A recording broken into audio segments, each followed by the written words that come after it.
Hi guys, so I made an intro for this video and then my camera died and then my camera deleted the video and I'm too lazy to re-record this intro, but essentially I am making protein pancakes that are better than Kodiak cakes. So enjoy the video, it's very chaotic, and I'll see you in like 2 seconds. Well, it looks like we're stuck with filming on my phone and I'm totally gonna run out of storage at some point. I think to make things run smoothly and to ensure that I at least get the ingredients that you need listed before my phone runs out of storage and my camera is in the process of charging. Oh my god. This was supposed to be such a cute little aesthetic video and it's totally not that, but this is a fire recipe, so it's so fire, it's written on a napkin. It's like the cookie recipe from Friends that ends up being like the Nestle Toll House recipe. Anyways, all right.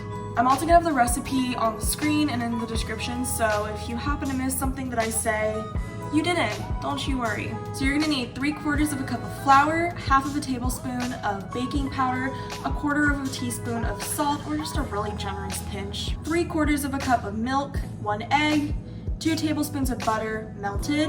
I don't have butter today, so I will be using oil. 1/2 teaspoon of vanilla, 1 teaspoon of cocoa powder, 1 teaspoon of PB Fit, and 1/2 scoop of protein powder.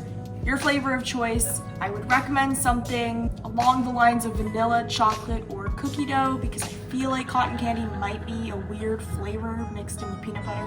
Okay, I have a little bowl here that I'm going to add my ingredients to. And since my frickin' camera died, we don't have good angles, so I'm gonna try to make do with what we have. I'm not like a professional baker or chef by any means, but I do have a lot of experience baking and cooking in my 19 years of living, so I might not measure everything, but that's why I'm giving you the recipe. When you're making pancakes, you always start with the dry ingredients in the big bowl, and then you add the wet later, so we're gonna start with the dry ingredients. I did not think this through. I should have gotten my measuring cups ahead of time. Where is the 1/4 cup? I can never find the 1/4 cup when I need it. So we're gonna use 1/2 cup, and if you know simple fractions, we're gonna do 1/2 and 1/2 of a half. I love math, so fun. I just spilled on the table.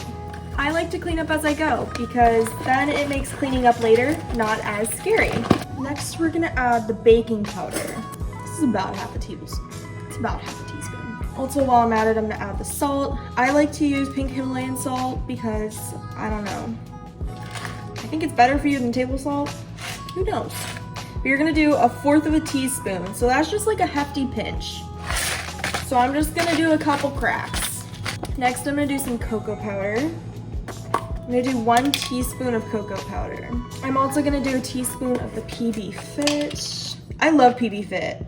This is actually PB2, this is not PB Fit, but it's the same thing. I might add a little bit more than a teaspoon. That was closer to like a tablespoon, but no one needs to know.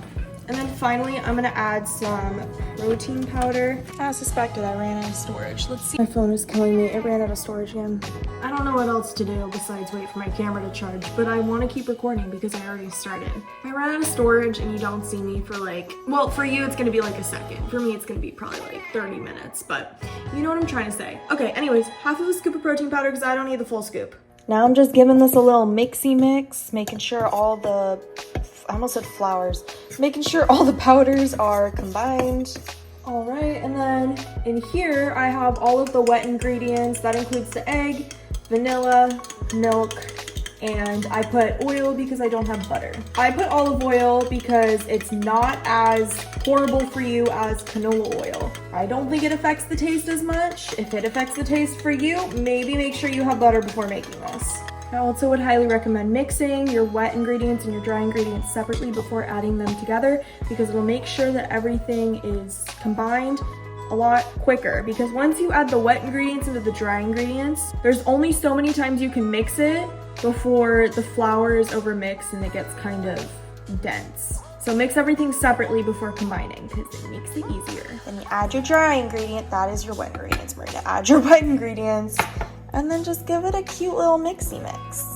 So I'm gonna use this old ass pan and I'm just gonna use some non-stick cooking spray Also, it just occurred to me, some people might not know how to cook a pancake. So this is my favorite way to do it. If you have a different way, do your way. I like to put a lid over the pancake as soon as I put it on the pan, because then I feel like the steam really gets it to kind of cook and fluffen up nicely. Also, when you see a bunch of bubbles popping around the edges, then you know it is time to flip it. I would say it's about a minute on each side, but give or take. I really know how to pick like the absolute worst angles, but anyways, pancakes are done. Excuse me. It's not like healthy, but if you're looking for a way to like sneak in some extra protein, this is a great way to do it. I'm pretty sure you're getting at least like 20 grams of protein in this. Wish me luck on my flight tomorrow, which it probably won't be tomorrow when you're watching this. It'll probably be more like 3 weeks ago, but still wish me luck. And yeah, I will see you guys in another video. Bye.